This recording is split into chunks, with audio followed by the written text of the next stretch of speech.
Ciao mga ka-lovers! Today nga ay dumating na yung mga in-order kong gamit sa Shein.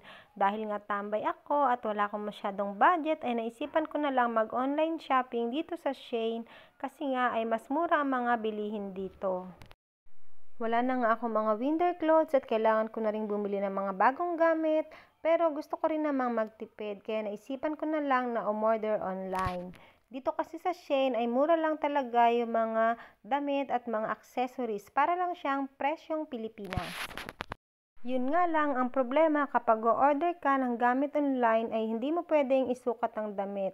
Minsan talaga ay mas maganda pa rin kapag naisusukat mo yung mga gamit na bibilihin mo kasi minsan parang napakaganda ng fit sa mannequin o sa mga models pero pagdating naman sa'yo ay hindi na bagay. Pero kapag order nga online, ay pwede namang ibalik yung damit kung hindi mo gusto o malaki yung sukat sa'yo ng damit. Kaya nga lang dito sa Shein ay napakatagal pa kung magbabalik ka ng gamit. Kaya mas okay talaga na dapat ay saktong-sakto at babasahin nyo muna yung mga comments sa may comment section kung ano yung mga review ng mga gamit na o-orderin mo.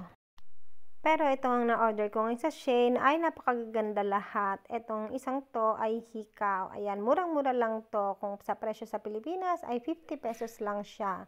Ayan, 'di ba? Ang ganda-ganda. May class talaga yung na-order kong hikaw.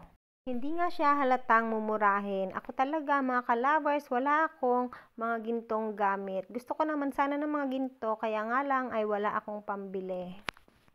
Wala nga talaga akong natandaan na nagkaroon ako ng mga gold na mga alahas. Mahilig nga ako sa mga alahas pero gusto ko lang yung mga mumurahin kasi nga kadalasan ay nawawala ko lang naman sila. Sukatin ko tong black dress. Alam nyo ba mga ka-lovers ay 300 pesos lang tong black dress na to o 6 euro dito sa Italy. Ito namang boots na to ay 400 pesos lang o 8 euro. Napakaganda niya at talaga namang ang ganda ng fit sa paa ko at hindi rin siya masakit kapag inilalakad ko. Kaya talagang enjoy na enjoy ako sa mga nabili ko dito sa Shein. Ito namang belt na to ay 2 euro lang o 100 pesos. Bagay siya dito sa black dress ko. Nagmukha akong yayamanin. Itong black dress na to ay gusto kong isuot kapag may dinner date kami ng Prince Charming ko. Favorite ko talaga yung mga black dress lalo na sa dinner date kasi nagmumukha akong mas kaakit-akit. At ito namang dress na to na suot ko ngayon ay 7 euro lang o 350 pesos. At ang belt naman ay 100 pesos o 2 euro. Lalagyan ko siya ng kwintas. Ayan, ito namang sinusuot kong kwintas ngayon ay 100 pesos lang din. Diba? Ang ganda-ganda. Para talaga siyang tunay. Bagay na bagay siya dito sa suot kong dress. At para nga talagang perfect ang outfit ko ay bumili din ako ng bagong bag na bagay din dito sa damit ko. Pang dinner din to kasi may glitters siya. Mura lang din to. 2 euro lang siya o 100 pesos.